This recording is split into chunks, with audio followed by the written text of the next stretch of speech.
Yep. Music to my ears. I love it. Okay. Okay.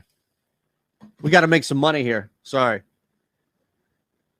3-leg parlay. Normally, we supersize the shit out of it before we get out of here, but there's just something in the air here. All right. I have given up on my baseball team. I have given up on my basketball team. I have nothing but an undefeated football team to look forward to now. And with that, I think there is just a sense of relief, and we are going to supersize for days. This whole video is going to be a supersize parlay. Now, you can take leg by leg, play it individually. You can look at this all. You can take certain things, whatever you want, but we are going massive on a massive slate. And you know what we're going to target? 3-point props. And we'll look, of course, at teams that like to give up threes. And it's more so a matter of, giving up threes per game as it is just attempts. And that's another thing, too, that is pretty big here. 3-point attempts. So the one team, Indiana, Miami, Brooklyn, for example, gives up a lot. Absolutely a lot. So you can start to bank up a little more attempts here. And I think the place to start is Kristaps Porzingis. Pick and roll, pick and fade. Porzingis is going to be a problem for this Brooklyn Nets team. And we begin with a guy who can certainly stretch and knock down shots left and right and is going to take a bunch of shots. So make no mistake here. Porzingis for us is a great place to begin because of all the guys in this game, we're not going to target Washington perimeter defense with Kevin Durant. Kyrie Irving's out. Increase the looks for, I don't know. And just because there's a fat 145 next to Monty Morris doesn't mean that we just gravitate towards that. I don't trust the attempts bump up for Beal. I think points are there. I just don't trust the attempts. So Kristaps Porzingis right away over 1.5. Now let's get to this Miami Heat Indiana Pacers game. We do not have Miami props up here. We did play this earlier. It's probably going to not let us right away. That's fine because we'd have to get into.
What is going on, guys? Good morning. Welcome to the Stokastic NBA Strategy Show, and this is going to be a big one. There is 12 basketball games today and so many moving parts because we've got players out for injury, some of them significant. We've got players who are suspended, and then as per usual on massive NBA slates, we've just got a whole bunch of players that are listed as questionable to play. Mike Lawrence is producing. He's very upset because his Phillies lost last night.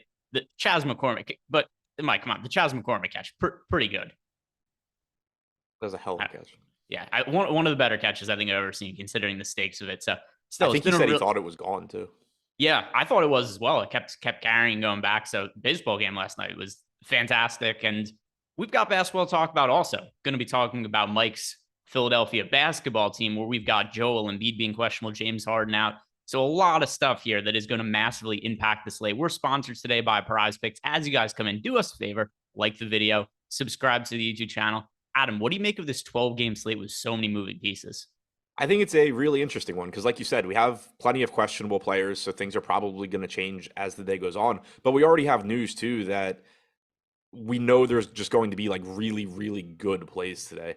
Not the Davion Mitchell type, more so the Kevin Durant playing without Kyrie Irving type, and the potentially Joel Embiid without James Harden, or Tyrese Maxey without James Harden type. So guys that are actually, really good fantasy producers in really good spots. I think it's going to be a really interesting slate where there's just going to be chalk that is really, really good, and you're going to have to figure out how to differentiate around it. Yeah, and we've got ownership updated as well. So we're going through some of that as we get through the games. But let's open it up by talking about the Miami Heat against the Indiana Pacers. And as far as the slate goes, I say this whenever there's big slates with a lot of injury news. We kind of want to filter out a lot of the spots that don't have obvious value, because with so many spots where it's like, hey, James Harden and Joel Embiid could potentially be out. Well, things have to at least be somewhat comparable to those kinds of situations for me to even want to play some of those guys. But we might have that in Miami because Jimmy Butler is out. And then in addition, Bam Adebayo is questionable to play today. So this is one of these teams that could have a whole lot of value here. And it's a really good matchup against the Indiana Pacers. So first, starting with Butler, because we do know that he is not playing, who benefits the most from his absence? So we've seen Adebayo benefit in the past, and so far this year, he's at 1.13 DraftKings points per minute in 113 minutes without Butler. Usage rate gets up to 26%. He has a 20.9% assist percentage, 16.5% rebounding percentage. So you're seeing rates from Bam this year that are more in line with what we've seen from him in the past. If he's good to go, this looks like a very good spot for him. Still only $7,700 on DraftKings, so he's going to look like a solid option there. Kyle Lowry is better without Butler, 21.5% usage rate without him this year. 0.9 DraftKings points per minute. You get more minutes from Max Strus, who was very disappointing last game, but has averaged around 30 minutes per game this year in general, and obviously has more minutes available to him. Same goes for Caleb Martin, who can play more. So I think Adebayo is the clear guy that I would really like. Tyler Hero looks better as well. Forgot to mention him somehow, but 30.5% usage rate without Butler on the floor. And then he's rebounding at a really high level this year. Anyway, we saw the double-double last game in rebounds, so potentially an uptick in rebounding without Jimmy Butler as well. So the big three, I think, or I guess Bam and Hero, 1 and 2. Lowry gets a nice bump as well. He's just not on the same level as Bam and Hero in terms of ability or fantasy production at this point. And then from a minute standpoint, it does open the door for more, Max Strus and Caleb Martin as well. And then the other part of this, like we said, Bam Adebayo is questionable. So at least last year in games where Bam was out, we had guys like PJ Tucker who could play extended minutes, or Omer Yurtseven. There was a couple of Yurtseven games where he started, and he crushed last year when he was starting at center for the Heat. But not only is Bam Adebayo questionable, Yurtseven is hurt right now. So what do you think the Heat are going to do with the big man situation if Bam is not able to play? I think Dedmon needs to play a lot. Jovic is out as well. So they're really shorthanded in the front court if Adebayo is not good to go. In their game against Sacramento, you did see Dwayne Dedmon play all of the backup center minutes behind Bam. Bam played 32 minutes and 5 seconds. Dedmon played 15 minutes and 55 seconds. So that's encouraging. He's not a bad point per minute guy. Overall this season, he's only played like 25 minutes without Butler, but overall this season, Dedmon's played 76 minutes, 0.94 DraftKings points per minute. That's pretty much in line with what we've gotten from him in the past. He's 3,400. If Bam is out, he's just going to look like a ridiculously good value play, I think, because I just don't know that there's that many options behind him. Granted, Indiana's not the most imposing front court, but they do have, Jalen Smith and Miles Turner playing alongside each other. And to your point, they don't have PJ Tucker. They don't even have they don't even have power forwards on this team that can play center, not to mention not having other centers. So I don't really see how Dedmon doesn't play as many minutes as he possibly can. Yeah, maybe they dust off Udonis Haslem, and I literally mean they'd have to dust him off to play him. He did play the other day. But I can't imagine he's capable of playing any kind of extended minutes. So he potentially in the rotation, but nothing significant. Right. I think Haslem would probably be in the rotation to make sure Dwayne Dedmon's legs don't fall off. But I don't know that Haslem can play. What's he get? Maybe 12 to 18 minutes, maybe. And you're hoping Dedmon can just handle 30 to 36. Got a super chat here from Sturts and Drake Show. He's saying, new to NBA DFS, listen to all your videos. Thank you very much. Any tips for attacking 50-50s and head-to-head? So a couple of things I would say. First of all, play at the absolute lowest stakes possible. So if you have, just throwing out a random number, if you have $5 to play with, you're much better off playing 5 $1 head-to-heads than 1 $5 head-to-head. So play the lowest stakes possible. That stands to reason that's going to be the softest competition. And then also for head-to-heads 50-50s. Use our projections and don't worry about any kind of player. Like, don't be like, oh, this guy, you don't need to care if anybody's contrarian or anything like that. Just play the guys who project the best and play the lowest stakes against the softest competition possible. Yeah, all of that. Also, particularly with NBA, I don't know what stakes you play or how it is at, stakes below $5, but there's if you're duplicating a lot of lineups, like if you're posting head to heads or you're playing, the lowest stakes 50-50s you can, and you're still just, not even doubling your money because you're just duping with so many people, don't be afraid to just say like, all right, I'm going to play head to heads and 50-50s in other sports. NBA cash, I think the idea of cash games in general being dead is really overstated. NBA cash games, pretty damn close. So that is something to pay attention to. Again, I don't know how many weak players there are still around, at sub $5, but I know north of $5, like even, yeah, it's really, really difficult not to play against people that aren't playing the same lineup as you, or like a 1v1 or a 2v2. But to what Greg said, use the projections, rely heavily on the projections. Don't worry about, whatever low-owned guy you think is going to do well. And also from a risk tolerance standpoint, again, not knowing what sort of bankroll you're working with, but differentiating between 50-50s and head-to-heads, head-to-heads are a little bit lower risk, because like if you make a 35th percentile lineup and you're just playing head-to-heads, you're in theory going to get 35% of your money back. Whereas if you make a 35th percentile lineup in 50-50s, you're getting 0 of your money back. And then one other thing too, because I don't really play cash games for NBA anymore. I used to play them a lot at one point, but I think there's also probably a pretty good chance right now. And also, I don't know, because I can't see these contests on DraftKings anymore, just because the way that once you're banned from the contest, they basically remove it from the lobby and they make it seem like they don't exist anymore. But I wouldn't be surprised if the 25-cent contest, the 10-cent contest have a lower expected cash line than head-to-heads in 50-50s. And they also have more than 2x upside. So it might make sense to build a really high floor lineup and just play it in 25-cent tournaments and run it like 10 times in that. Yeah, that's a really good point too. And I'm with you. Like, I can't even see those tournaments, so I have no idea what they look like these days. But pay attention to that. Like, if you can use, like if you can take a large field tournament where there's going to be a ton of shitty entries, just throw what you would play in a 50-50 in there and realize that like you're going to 3x and 4x a decent amount of the time. That's possibly better. Yeah, I think it's very likely that that's the case. I can't track it anymore, but Stinson and Drake show, if that's something that you look, I would say take some time and look at what the min cash line is for those really low dollar entries, like 25-cent, 10-cent, and just throw as many lineups into those as possible. I have a feeling the expected ROI on those is probably pretty good, even if the stakes are really low. Yeah, and if you have a Fantasy Cruncher subscription, you can get all of that previous data too by going into lineup study, lineup rewind, one of the two. If you don't, then just pay attention to it going forward. Indiana Pacers on the other side of the Miami Heat game. And for Indiana, we have Aaron Nesmith that's questionable. Relative to this slate, it's going to be hard for me to look at a team like Indiana and a difficult matchup against the Miami Heat and think it's worth getting to them at any kind of real clip when we have so much value elsewhere. Yeah, it just becomes really difficult on a slate like this because never mind. Ownership hasn't loaded into the Boom Bust tool yet, so I was confused trying to find it. But it's really difficult to prioritize anything here because, like you said, it's a difficult matchup, and for all intents and purposes, Indiana's just not missing guys either. So there are some reasonable price points. Hield at 6,100, Turner at 57, Halliburton at 84, Smith at 55. Like, we've been playing all of those guys at these price points, and on some slates we've been playing them a lot. But it just becomes a lot more difficult today when you sort of have several roster spots that are basically just locked to like a handful of players that are going to be in close to everything you do.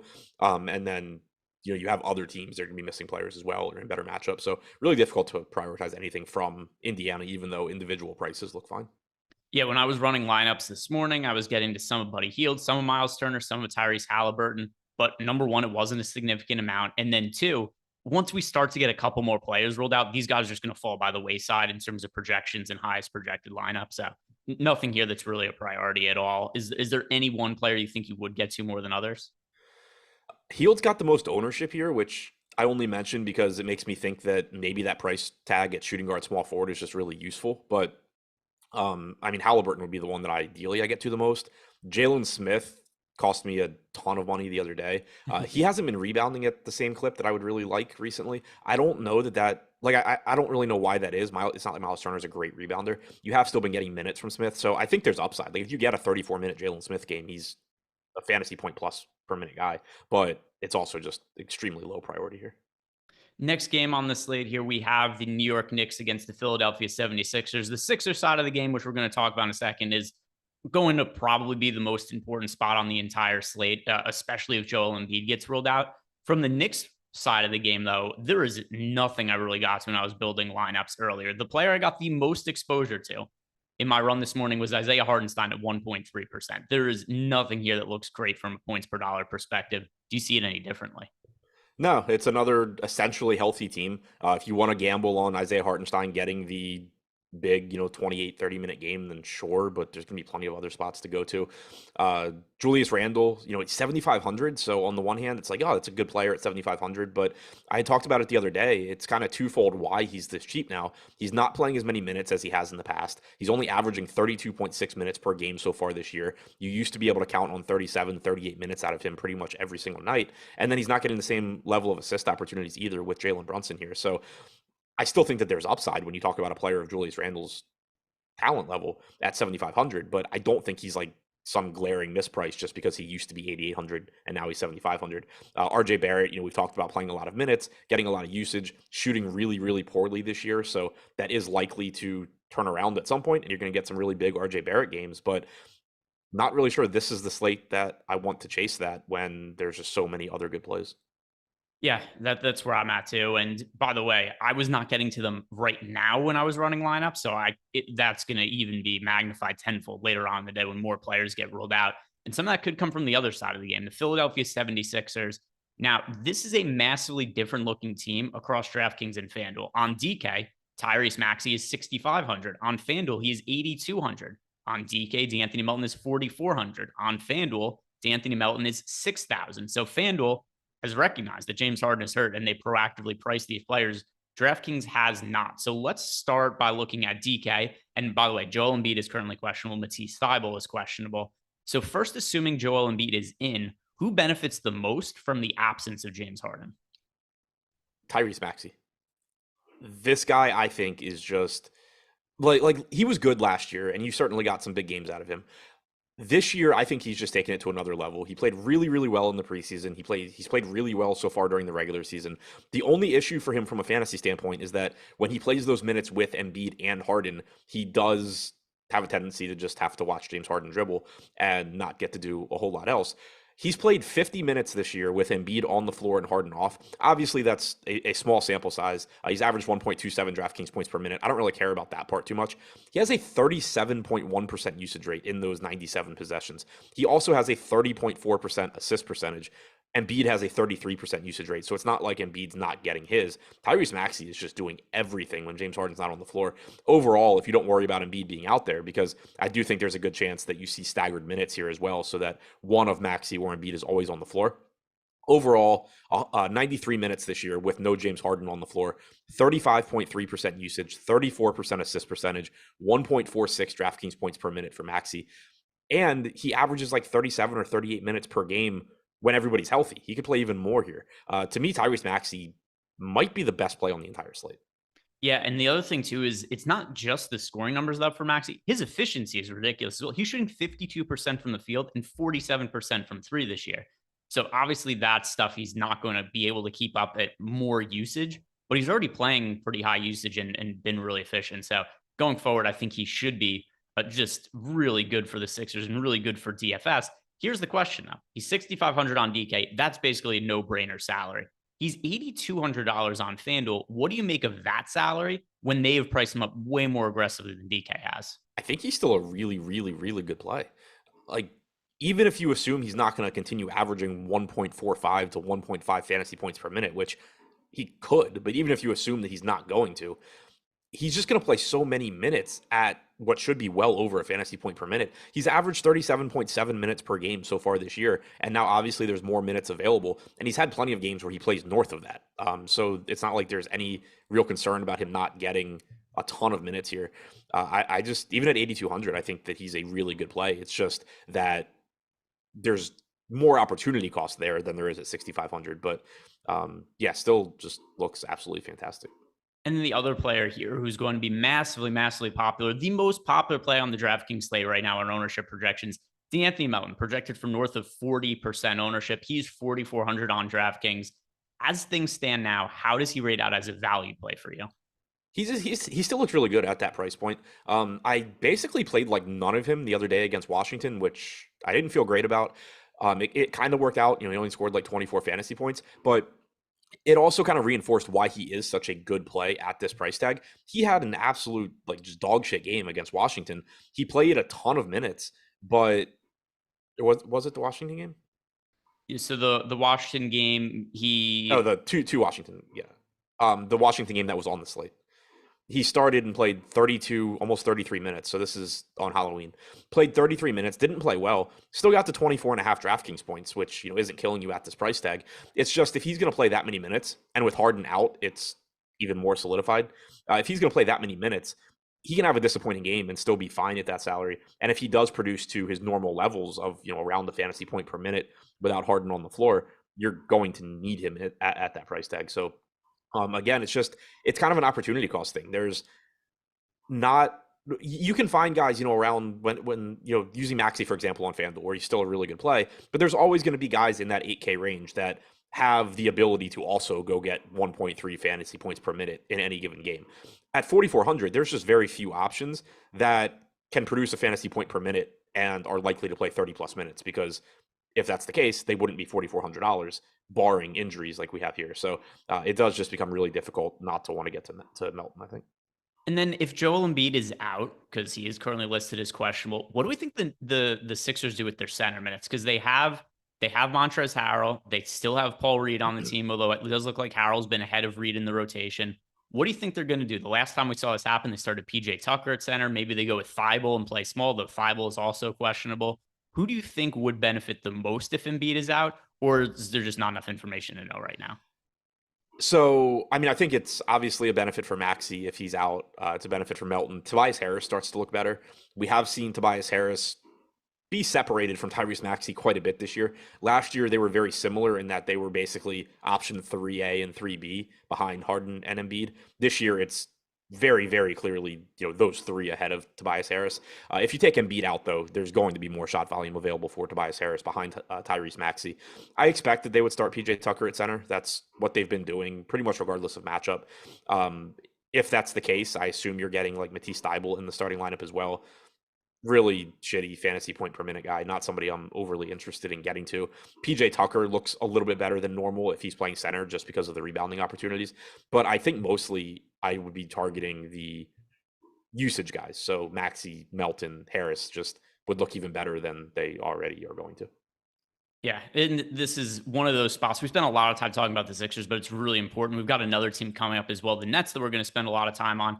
And then there's going to be a lot of teams here that I'm just going to have no interest in. It'll take us like 5 seconds to go over. But for the Brooklyn Nets, we know about the Kyrie situation. He's suspended. Ben Simmons is out because he is also hurt. He's dealing with a knee injury. Simmons has been a disaster. Everything that could have potentially gone wrong with the Nets this year, it has gone wrong tenfold to this point. So there's no Ben Simmons. Anything that anybody thought about him to this point has kind of been true. He's been hurt and he's played terribly. Kyrie's got off-court situations. He's suspended now. The last man left standing is Kevin Durant. How much usage should we expect from him today, and how high priority is he as a spend-up option?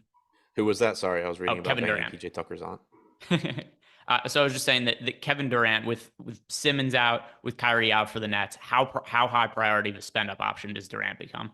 Extremely. So this one, there's at least other things you can do here. You have Giannis on the slate, you have Luka on the slate, you have Embiid if he plays, playing without James Harden. So this isn't, Kevin Durant to me isn't on the same level as somebody like a Tyrese Maxey or a D'Anthony Melton in terms of being certain I'm going to roster a lot of them, or being close to certain I'm going to roster a lot of them, just because there are, other very, very, very good players in that price range.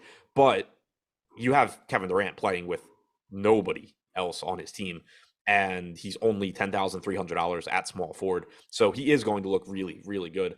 So far this year, we shouldn't have much of a sample without Kyrie out there, but 71 minutes for Durant with no Kyrie, 38.4% usage rate, and a 33.4% assist percentage.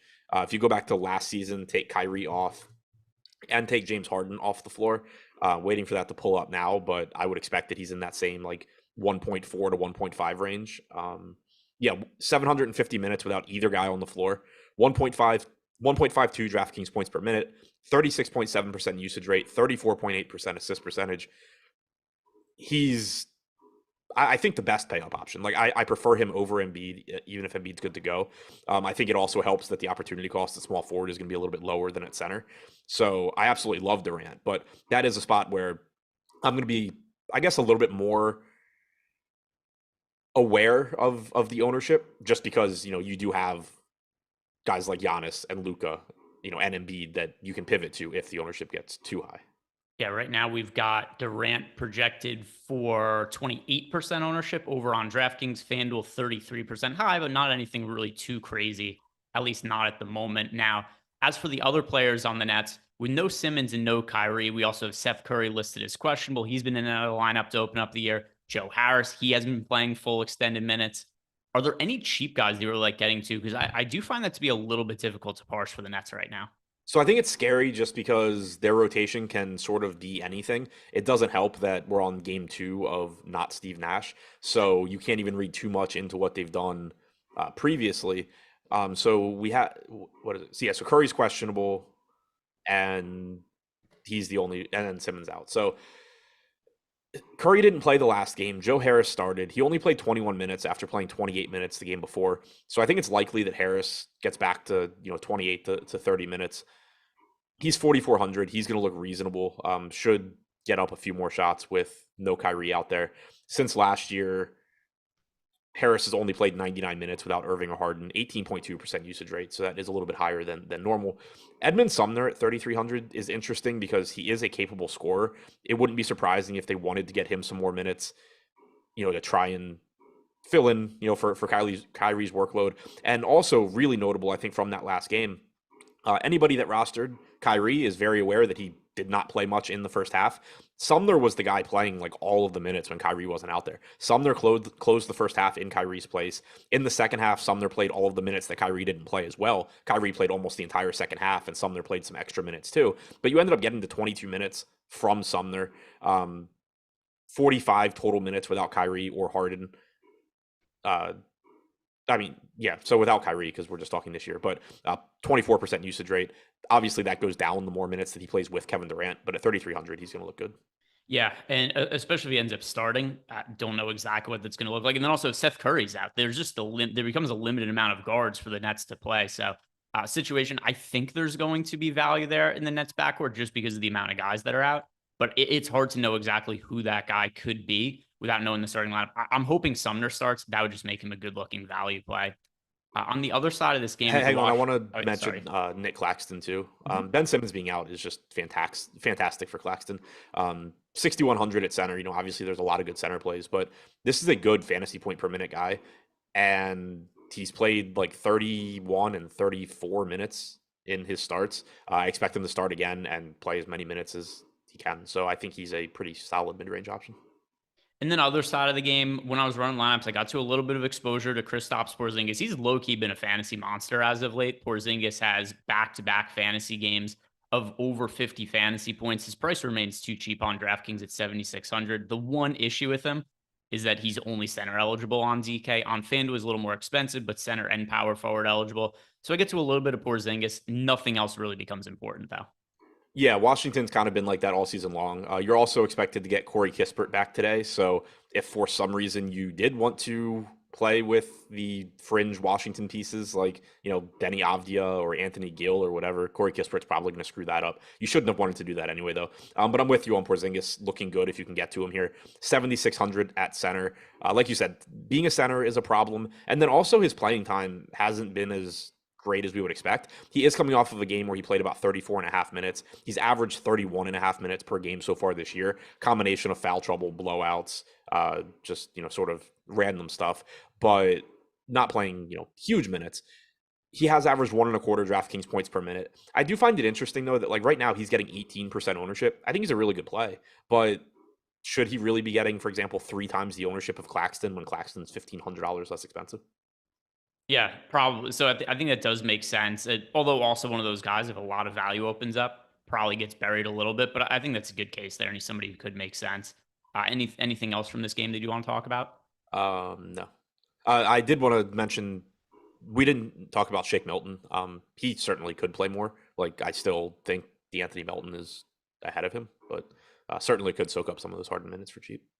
All right, let's move on to the next game then. The Cleveland Cavaliers, and we just don't have enough information here right now to really even be able to talk about them, because right now Darius Garland is questionable, Donovan Mitchell is questionable, and Raul Neto is questionable. So Neto is somebody who potentially, if Garland and Mitchell are out, could maybe start or play extended minutes. But if he's also questionable, there's just so many moving parts here with this team. Darius Garland was really frustrating last game because coach came out before the game and said, actually, while you and I were on the deep dive together, he's going to play in shorter stints. And then he just played his total normal minutes as if there was anything wrong with him.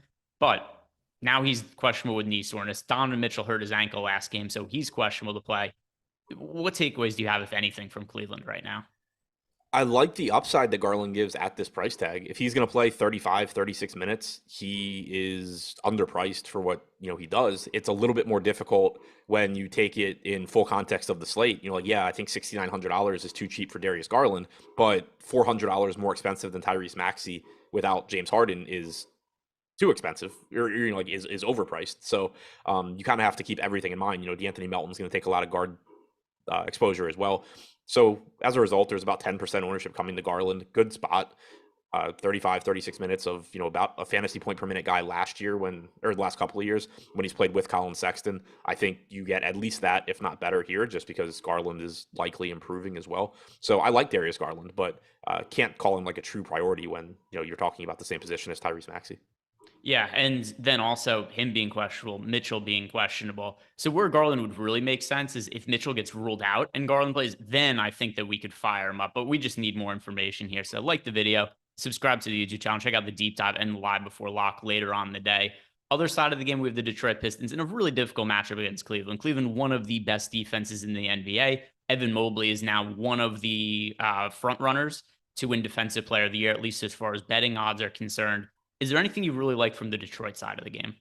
No. The obligatory Cade Cunningham is always a good option, but nothing that really stands out.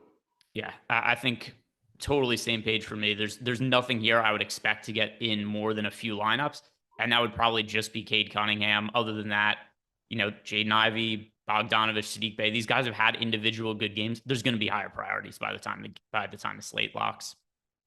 The next game we have here, the Chicago Bulls taking on the Boston Celtics. Another spot where we got a team in a really difficult matchup. The Bulls are 7.5 point underdogs, and they've got their core guys all playing today. So Zach LaVine, who unexpectedly ended up playing the other day, he's healthy and appears fine now after whatever happened at the start of the year. Vooch is in, DeRozan's in. Another team, it's just going to be hard for me to get to anybody from Chicago. Yeah, it's another team that I think is just pretty difficult to get to right now. Not a great matchup against Boston. DeRozan, Vooch, LaVine, all reasonable price tags, but nothing that really stands out. We do have Andre Drummond out again, so that's good for Vooch's potential playing time at 8K. He's another guy that I think works as a pivot off of, for example, Kristaps Porzingis in that price range. Again, I like Porzingis a lot, but you're getting 18% ownership going to Porzingis and 3% going to Vooch. That seems like it's a little bit wider than it should be, but nothing that really stands out to me here either. And on the other side of the game, when it comes to the Boston Celtics, I actually was getting to a little bit of Jaylen Brown when I was running my lineups before. I'm pretty sure you and I were doing the show the other day, and you're talking about how Jaylen Brown's usage has actually rivaled that of Jason Tatum's this year. And Jaylen Brown also, defensive stats are there, assists are there for him, rebounds are there. He's underratedly been a really, really high upside fantasy guy this year. At $8,200 on DraftKings, $8,300 on FanDuel, I actually think he's a little bit underpriced right now. Yeah, I'm there with you. 1.15 DraftKings points per minute, 31% usage, double-digit rebounding and assist percentages as well. Getting some ownership at 13% on DraftKings, as I think he should. Shooting guard, small forward, eligible is really nice as well. So yeah, I'm with you on Jaylen Brown. I like that price tag. Anything else from the Celtics that stand out to you? Not really. The only other guy here getting, you have like 8 to 10% ownership coming into guys like Tatum, Horford, Brogdon. Tatum's fine. It's really, really, really tough for me to play Tatum over Kevin Durant today for a $300 difference. But obviously he's good enough to beat Durant any given game. Horford is sort of just there at 5,200 if you need him. Same goes for Brogdon at 4,400. Nothing that stands out, but certainly guys you can use to fill out lineups.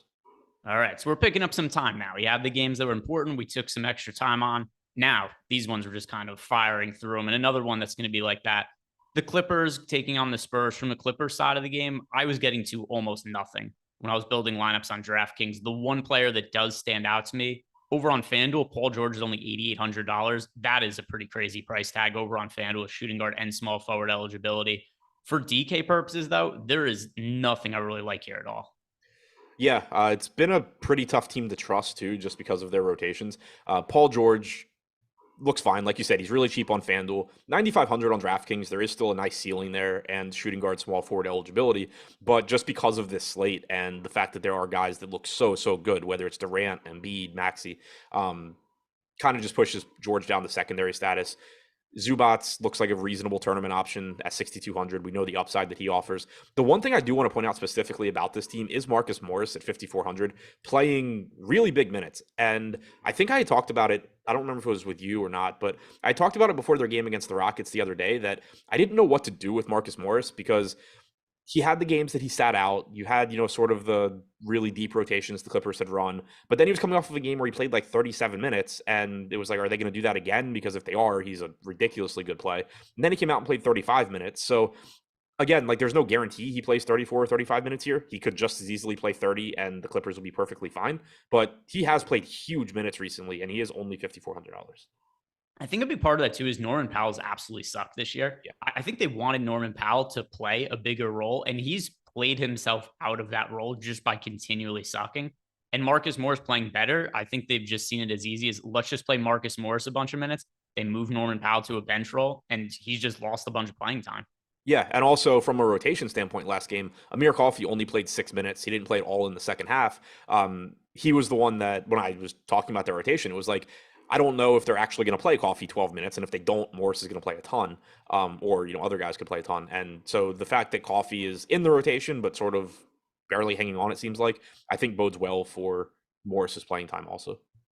And on the other side of the game, we have the San Antonio Spurs, and they're just absurd injury situations that end up happening every game. But at least for today, Keldon Johnson off the injury report, Devin Vassell off the injury report, Jeremy Sokan off the injury report. He left last game early with a sickness. Players that are questionable, way less important than some of the other games that we've had. Zach Collins is questionable. Isaiah Roby is questionable. Romeo Langford is questionable. Do you view any of these injuries as being significant in terms of players we'd want to get to if, say, Zach Collins and Isaiah Roby were ruled out? I don't really think so, since we're getting the other guys back. If you had Keldon Johnson and Devin Vassell still out, then we would potentially be looking at some, peak April Spurs where they have like 8 guys healthy if these guys missed. But since we're getting those other guys back, now you're just talking about bench guys that shouldn't matter. Yeah, and then also in terms of guys like Keldon Johnson, Jakob Poeltl, Trey Jones, they're more expensive now. Well, Poeltl isn't, but the other guys are. And Josh Richardson, for instance, there was a point in time where he was a really sought-after value play, but other guys are back, and Josh Richardson is priced up now. So it's hard for me to get to, say, a Keldon Johnson on this slate when he's just fairly priced now as opposed to before when he was 6,000. Yeah, exactly. Especially on this slate. Give me a 6-gamer with no injury news, and yeah, I'm still pretty interested in Trey Jones, Devin Vassell, Keldon Johnson, Jakob Poeltl. But here it's sort of just like, maybe I'll look at a lineup that's doing well and be like, oh, cool, it has Keldon Johnson in it. But like, it's just not going to be any level of a priority. Today's show is sponsored by Prize Picks. And if you guys have not signed up at Prize Picks yet, here's why you should do it. You sign up using the promo code. I guess we don't have to do the promo code, but just sign up by clicking on the link below. And then when you click on that link and you sign up over at Prize Picks, you get up to $100 bonus on your first deposit. It's a really easy way to help start building your bankroll over at Prize Picks. And over at Stokastic now, we have our player props tool, including all the props over at Prize Picks. So you go over there, you look at the player props, you see based on our projections, which ones project out best, which have the best odds of hitting overs, which have unders. Really helpful to start building your bankroll over at Prize Picks. And then, of course, sign up by clicking on the link below to get that $100 bonus on your first deposit. Now, moving on with the rest of the NBA slate, the next game is the Charlotte Hornets against the Memphis Grizzlies. And for the Charlotte side of the game, there's still no LaMelo Ball. There's still no Terry Rozier. Cody Martin is still out. But we've got a new wrinkle today. Gordon Hayward is also out. It seems like every few days, the Hornets lose another key piece of their rotation. Who now benefits the most with an even shorter team here in the Charlotte Hornets missing now what was expected to be their 3 best players? So from a playing time standpoint, I think it's very, very good for McDaniels, who has been a quality fantasy producer this year. He's been somebody that I've been playing a lot at low ownership, just because if something goes wrong with any of Hayward, Washington, Oubre ahead of him, he can get into more minutes. And then now, obviously, you don't have Hayward playing. So he's played 110 minutes this year without Rozier or Hayward on the floor. He's averaged 0.92 DraftKings points per minute with a 45% true shooting percentage. So nearly a fantasy point per minute while shooting slightly better than Ben Simmons. That's going to come up. He's getting assists, he's getting rebounds, makes him look like a really good value option. As a result, he is pulling quite a bit of ownership right now on DraftKings. I believe we have him as the highest owned guy at 49%. In their last game, I'm trying to find their last game. Yeah, so in their last game, Hayward didn't play the second half. McDaniel started. He played 20 minutes in the second half. I'm not saying he's going to play 40 minutes tonight, but I think it is likely that you get into the mid 30s from him. So he looks like a really, really good value. James Bouknight getting some ownership here at 3,300. I think that's fine. It's just a cheap price tag. His role's pretty solid here. I think it is worth noting he didn't really play a different role in the second half, even with Hayward out. So I think it's probably a mistake to think that he's just playing like massive minutes or getting any sort of huge minutes bump without Hayward, but you're still probably looking at like 18 to 20 minutes from Bouknight at 3,300. So he looks fine. Should be an uptick in usage for the other main pieces. We don't have much of a sample size without Rozier or Hayward this year, but in 55 minutes, 114 possessions, Oubre has a 32.7% usage rate. He's averaged 1.25 DraftKings points per minute. Dennis Smith Jr., 1.17 DraftKings points per minute. PJ Washington, 22.5% usage rate, just shy of a fantasy point per minute. So all three of those guys are going to look better as well. But I think Jalen McDaniels is the main priority just because he is so cheap, and now he's likely to be thrust into a mid-30s role. Yeah, I actually got to a good amount of exposure here when I was running my lineups. PJ Washington, Jalen McDaniels, James Bouknight. I think all of these guys, even with all the value we have today, warrant a lot of exposure. They're just massive voids to fill on Charlotte in terms of playing time usage. So I think as of right now, this is a fairly high priority team to get to. And I don't think that's going to change later on in the day. I imagine I'm going to get to a lot of these guys a bunch. If you were to pick out one guy you think is the number one best play from Charlotte, I would go with Jalen McDaniels. Is it the same for you? Yeah. Yeah, I think it's McDaniels, then Oubre, and then like all of Smith, Washington, Plumlee, Bouknight are good also. But McDaniels, from a value standpoint, just looks great. Oubre likes to shoot and now is just going to have the green light. There's nothing stopping him. Dennis Smith Jr., he's a good fantasy point per minute guy, but he's not a high usage guy. He's a low 20s usage guy. PJ Washington, same kind of thing. You can see an uptick in usage there, but there's really nobody on the floor that is going to stop Kelly Oubre from shooting. We have a super chat from Andrew Kang saying, "Sup, boys? FanDuel, would you prefer Durant and Porzingis or Jalen and Tatum? Going to have both combos, but deciding which one for my higher entry. Durant and Porzingis, especially with the little bit of negative correlation between Jaylen Brown and Jason Tatum in the same lineup." Durant Porzingis for me too. Durant, just one of my favorite plays. Then, like you said, slight negative correlation, or at best, neutral between Jalen and Tatum, and then slight positive correlation getting the both sides of the Brooklyn game. That game goes to overtime, and Porzingis hasn't fouled out. You're in really good shape, kind of thing. So, just pretty much every aspect, I prefer the Porzingis Durant side. So probably should play the other side. Back to the Charlotte-Memphis game. Memphis, double-digit favorites in this spot. Probably a little bit of blowout risk considering there's no Gordon Hayward, Terry Rozier, or LaMelo Ball. But the other thing, too, is the Grizzlies are actually healthy, which we haven't seen all that much of this year. Desmond Bane, he is active. We've got Ja Morant. He's good to play. Dylan Brooks, his minutes restriction is starting to get listed. It's hard for me to prioritize anything. We finally have Memphis healthy. I know Jaren Jackson Jr. is still out, but at least in terms of guys we knew about being banged up over the last week, they're all healthy now. I think Memphis is one of the lower priority teams of the day.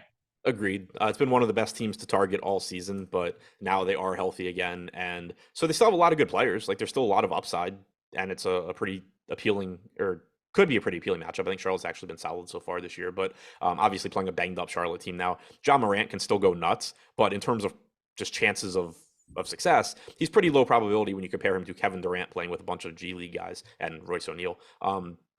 Desmond Bane, really, really good, but 7,900 now playing with Brooks and Morant can get there, but it's just pretty unlikely. There's just nothing that really stands out here. If you want to get to some $5,100 Steven Adams, fine, but there's plenty of low-owned centers that I like also.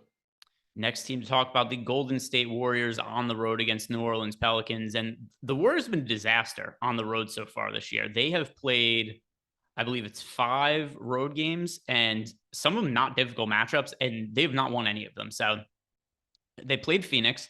They lost the game by 29 points. I know Phoenix is a tough matchup, but 29 points, that's very lopsided. Then they lost against Charlotte when Charlotte was shorthanded. They lose against the Pistons when the Pistons are shorthanded. They lose against the Heat. All right, no real shame in that. And then last night they lose against the Magic.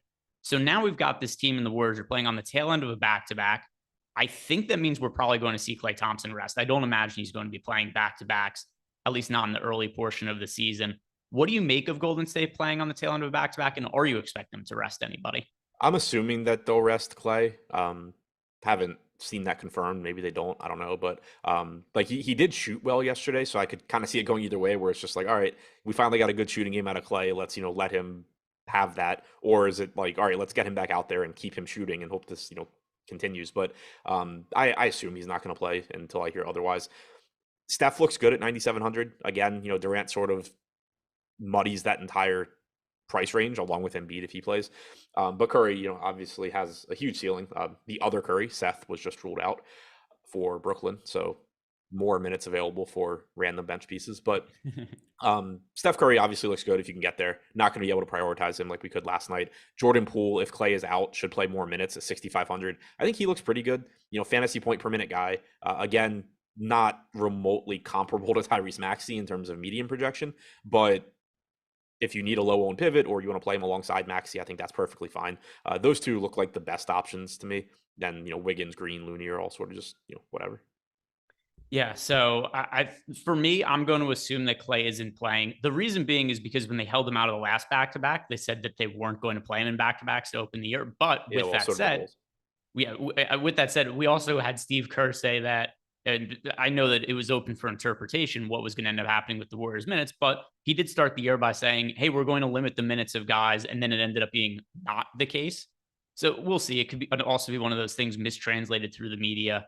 But at least as of now, I'm going to assume that Klay Thompson doesn't play. And if that is the case, I think Jordan Poole draws the start. And Poole's been, I think, much worse than a lot of people realize this year. Number one, from a fantasy perspective, his minutes typically haven't been massive. He only played 24 minutes last night. The only times he's played over 30 minutes were the overtime game against the Hornets and then the other game where Klay was out and he drew the start. But the last time he started in place of Klay, he played 36 minutes. So for this one particular situation, if Klay is out and Jordan Poole starts, I think he would see the increased minutes and it would make him a good play. Yeah, the issue for Poole from a playing time standpoint very frequently has been that Kevon Looney's closing a lot more games than people either realize or anticipated coming into the season. So in a lot of competitive games, you're having Looney close. In a lot of games where Golden State's ahead, you're having Looney close. And that's typically going to be over Jordan Poole when Klay Thompson is in. With Klay Thompson out, though, you can have that closing lineup of Steph, Poole, Wiggins, Draymond, and Looney, and Poole can just get a bunch more minutes. Yeah, that's what I'm expecting. And then once again, we need confirmation on whether we're going to see Klay Thompson being in or out. But would anybody else look better for you if Klay doesn't play, whether it be Curry, Wiggins, or Draymond, or anybody else on the team? Not appreciably enough that I think it would make them like a markedly different DFS option.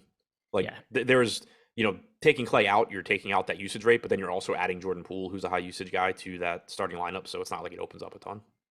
On the other side of the game, we have the New Orleans Pelicans, and one of my favorite plays on the slate for low ownership right now is Zion Williamson, just because I'm such a believer in his talent. And there's so many guys that we've talked about today that are going to be popular and chalky, and for very good reason, right? It makes a whole lot of sense that like Kevin Durant would be a really popular pay up option. Then other guys like Melton and Maxey would be really popular in the low and mid-range price point. We do have Brandon Ingram coming back today for the Pelicans. I expect he's going to be at least a little bit limited, but I think Zion is ultimately going to be one of the best fantasy producers in the NBA. He's $8,600 on DK, projected for 2% ownership. He's $8,300 on FanDuel, projected for 6% ownership. I think this is one of the easiest ways as of right now to differentiate lineups and create upside. Play Zion Williamson. Yeah, I really like it. You mentioned it, like Ingram coming back isn't a plus. It's another high usage guy, but Zion should still be the alpha on this team offensively. I expect Ingram coming back to have a bigger negative impact on CJ McCollum's usage than it does on Zion. So far this year, 156 minutes for Zion, 1.27 DraftKings points per minute, 32.2% usage rate. So even if that does come down a few points with Ingram back, you're still talking about an upper 20s usage rate, 21.5% assist percentage. Maybe that goes down a little bit as well, but probably not too much. 11.5% rebounding percentage. And then the big thing is, I think it was you and I had talked about it the other day. Zion had only played 4 games this year going into their last game. He played like 30 minutes on opening night and didn't get his final stint in a blowout, if I remember correctly. Then he played 31 minutes in a competitive game. Then he played 30 minutes, got hurt, left the game, didn't get his final run. Then he played like 30 or 31 minutes in another non-competitive game where he didn't get closing minutes. And then last game, not only did he play about 31 to 32 minutes in regulation, he played all of overtime. So he actually got up to 36 and a half minutes. Not saying that means he's going to go play 36 minutes in regulation today or tomorrow, but it makes me feel comfortable that we can get 32 minutes from Zion, and at least there is some upside for more. Like knowing that he's not on some like really strict minutes limit where they're just like, hey, you're not playing overtime, you're at 32 minutes, makes it so I can like project 31 or 32 minutes. Because if I knew for a fact he wasn't playing north of 32, then I kind of have to live around 30 and give myself wiggle room in both directions. But knowing that he could conceivably play more allows me to project him a little bit better as well. If he's not going to get ownership, I really, really like him at this price. Yeah, same. And one other thing too, he lost playing time due to foul trouble last game. He had 5 personal fouls, and the Pelicans were not playing him. Some of his stints he would have played in the fourth quarter because of that. I think the minutes restriction for Zion, or at least restriction isn't the right word, but I think people are going to under project the minutes for Zion because we haven't seen him get there. But there's been weird circumstances in every game this year that have prevented him from getting to big minutes. I think we're going to see him play full minutes. I think he's going to be a stud this year. I love getting to Zion, but nothing else on the Pelicans looks good with Ingram coming back. Oh, and also for what it's worth, like even in the first half last game, he played 17 to 18 minutes. Yeah, that's why I think he would have, if it wasn't for the foul trouble, he was going to play 34 to 36 in regulation. Yeah, I love Zion here. Next game here to talk about is the Toronto Raptors against the Dallas Mavericks. Now, from the Toronto side of the game, they're coming off a spot where there was no Fred VanVleet. It looked like Scotty Barnes and Pascal Siakam were both going to absolutely crush. And Siakam did absolutely destroy on that slate, but he also left some minutes on the table because of the blowout. Same for Scotty Barnes. If Fred VanVleet does not play again today, he's still listed as questionable. What would that mean for the other players on Toronto? So it means more minutes for guys like Boucher, who is coming off of a really, really good game. In the first game that VanVleet missed, you got around, I think it was 20 minutes from Boucher. You got around 18 minutes from Precious Achiuwa off the bench. We had seen Achiuwa have the huge game earlier in the year when I think it was Scotty Barnes was out. But in that last game, Otto Porter was back. He didn't play a lot. Chris Boucher played a ton. In the first half, he played the final 17 minutes of the half. Precious Achiuwa didn't play nearly as much. They didn't go really to either of the backup guards in the first half. Delano Banton played 3 minutes and 43 seconds. Malachi Flynn didn't leave the bench. Thaddeus Young didn't play. So there were a lot of minutes available there for Boucher. Not saying that he plays that many minutes again today, but I think you could get into the mid-20s from him if VanVleet is out. He's only 4,300 with power forward eligibility, so that would be pretty appealing. And then it does just open up more for the rest of the guys as well. One thing to keep in mind is that VanVleet does only have a 16% usage rate this year. So you don't want to give too much extra usage to anybody just because the offense has already been running through Siakam. And so you want to be careful using like rates from last year and seeing what VanVleet did without, or what the team did without VanVleet on the floor. For example, Gary Trent had a massive usage rate last year, but you were talking about taking off like a mid-20s usage guy, not a 16% guy. But even so, this year, without VanVleet on the floor, 21.4% usage rate for Trent, 20.2 for Barnes, 20.2 for Anunoby, 34.2 for Siakam. And then you also get a 32.4% assist percentage for Siakam. You get a bump in assist percentage for Barnes as well to 23.1%. So it makes everybody look better if he's out. Not to say that they wouldn't look good, or at least Pascal Siakam wouldn't look good if he's in. And then if Fred VanVleet does end up playing, I think this is also something that you had mentioned the other day. He's not been a high usage guy this year. He's become a tertiary option on the offense. Siakam, Scotty Barnes appear to just be bigger priorities in the game plan for the Toronto Raptors. We've only seen 2 games this entire year where Fred VanVleet has had a usage rate north of 20%. He's typically been 12%, 13%, 16%. the shots just aren't there for him and the price hasn't corrected. So a couple of things. The reason that guys like Siakam and Scotty Barnes have been really good even when Van Vliet's been in is because Van Vliet hasn't been a massive part of the offense. It's hard for me to play Van Vliet really under any scenario right now. Yeah, it's tough. And Josh actually, credit him for once. He showed me a graph the other day, basically just like charting Van Vliet's, I think it was how frequently he's getting to the rim, like year over year. And his graph is basically just a straight downward line. Like it looks like my DFS graph for the last 3 months. It's just like straight down. Huge problem. So that makes me think, yeah, I don't think he lives at 16%, but we might be done with seeing, mid-20s usage Fred VanVleet. He might just not be that guy anymore. And it certainly doesn't hurt that you have Scotty Barnes, who's really good. You have Pascal Siakam, who's really, really good. Like these guys can easily take over some of that usage, not to mention Anunoby and Trent. So, I don't think he's the same guy. You're still probably going to get some random games where Van Vliet goes off, but I'm not as interested in him as I was before. That, not to get too down on him, because even with the 16% usage rate, he's averaging about a fantasy point per minute. He still has a 28.8% assist percentage. So like he's fine, but I am really concerned about his game. And then similarly, even if Van Vliet's in, Siakam's played 173 minutes alongside Van Vliet this year, and he's averaged 1.3 DraftKings points per minute. He still has a 29% usage rate in those minutes. So I think it's going to be difficult to prioritize Siakam if Van Vliet's in, just because on DraftKings, he's a $9,800 center-only guy. So in terms of price range, you're comparing him to Kevin Durant and Joel Embiid. And then in terms of position, you're comparing him to Embiid and then, guys like Porzingis and Claxton and these other centers that we've liked that are a lot less expensive. So I think it'll be tough to prioritize him, but he still has a massive ceiling, even if Van Vliet plays. By the way, to Josh's point on the graph for it, I'm almost positive I know what the reason is. Van Vliet is one of the smallest players in the NBA, and Nick Nurse has been playing like 40 minutes per game the last 3 years in the regular season. It's no surprise that kind of player would wear out now being in his later 20s. It's just insane workloads Nick Nurse has played him. And we saw that he wasn't able to play. He wasn't able to go a week without getting hurt at the tail end of last year. He's hurt to start this year. I think Nick Nurse has just run all of the tread off his tires. Yeah, I think that's completely reasonable. Like he's not, like you're saying, he's not the type of guy that projects as someone that's just going to age really, really well, especially playing huge minutes. And also from a size standpoint, like you're going to be reliant on, quickness and agility and stuff to get to the rim. It's not like it's easy for Fred VanVleet to get to the rim in general from like a size standpoint. Yeah, and then on the other side of the game, we've got Luka Doncic, who he's expensive on both DraftKings and FanDuel, 12,400 on DK, 11,800 on FanDuel. Depending how many players get ruled out, it's going to impact how much of Luka I get to. Because in the initial lineups I was building this morning, I got to Luka right around 12% of my lineups. If we end up getting to a spot where a ton of guys get ruled out, it'll be a little bit easier to get to him. But overall, my priority spend up option is going to be Kevin Durant.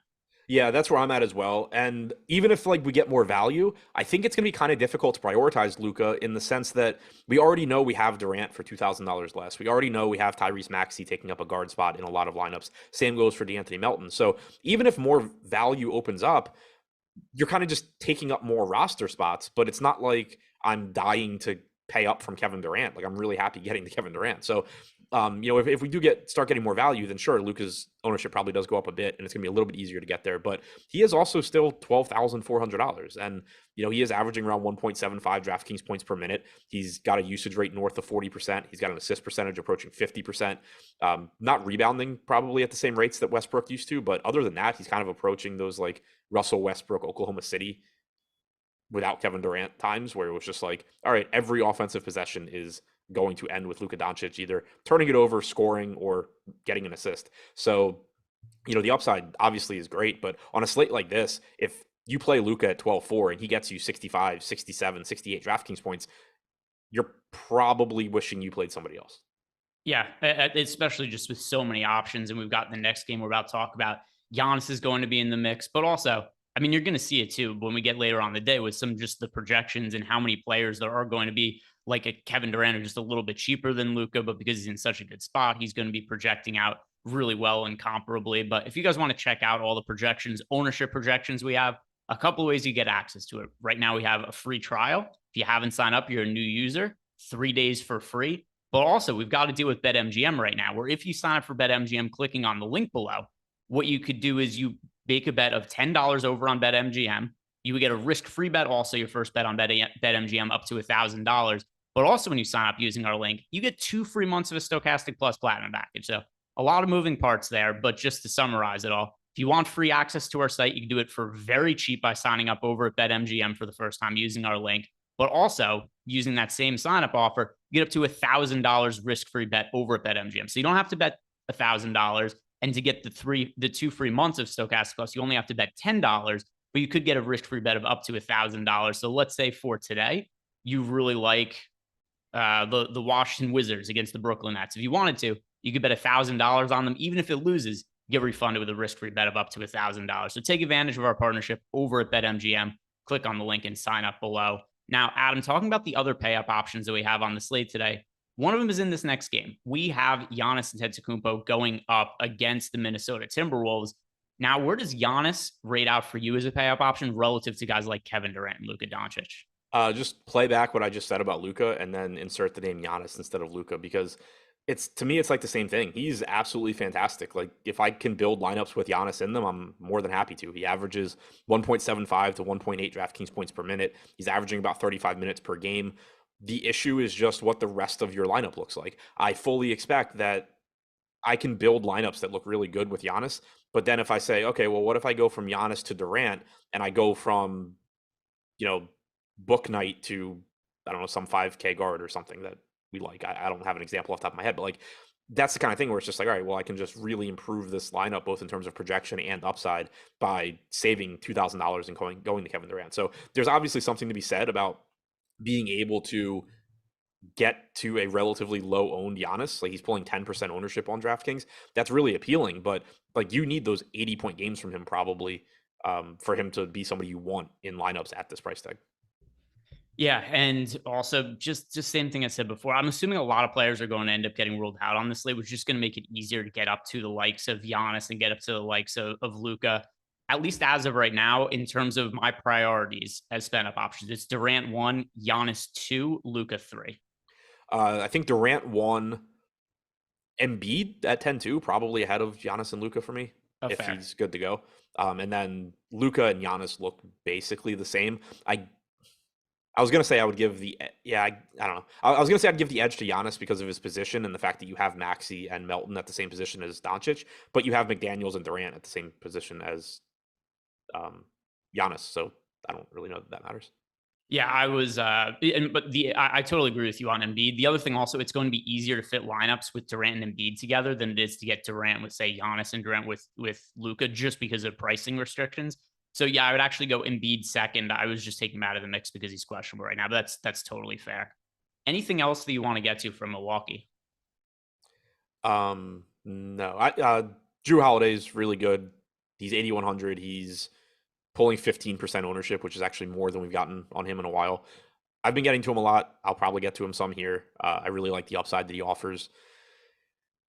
Brook Lopez has been playing a lot of minutes. He's blocking a shit ton of shots as well. Not sure this is the slate where I get tons of Brook Lopez, but 5,600 is still a pretty fair price tag.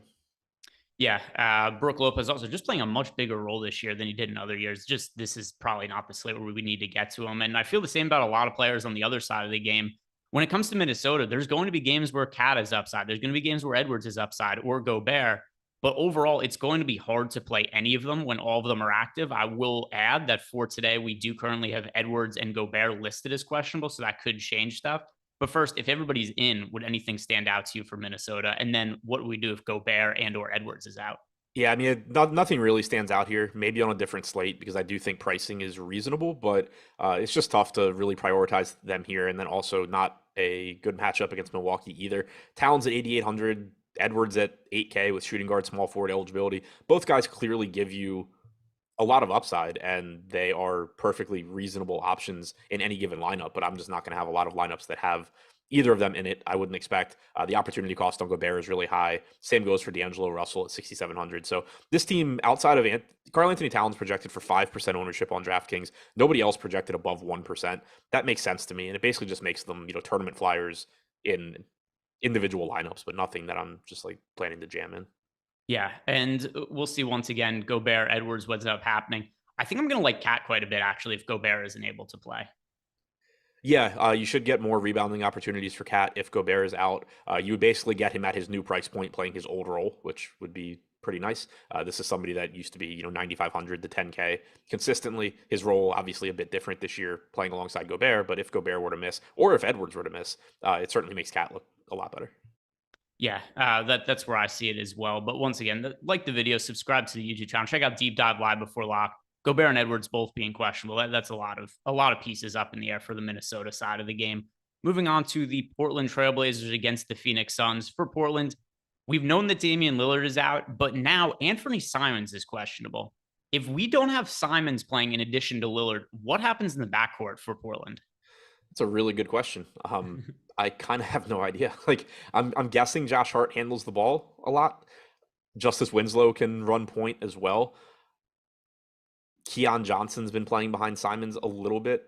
It's really difficult to tell because Simons has been playing so many minutes. Like last game, he played 40 minutes. So it's kind of hard to say for sure what they're doing. In the first half, he played basically the entire second half. In the first half, when Simons ran out, when Simons went to the bench, they initially had a lineup of Hart, Winslow, Eubanks, Little, and Keon Johnson. So I would expect a lot of facilitating from Hart and Winslow there. Then Sharp subbed in for Hart.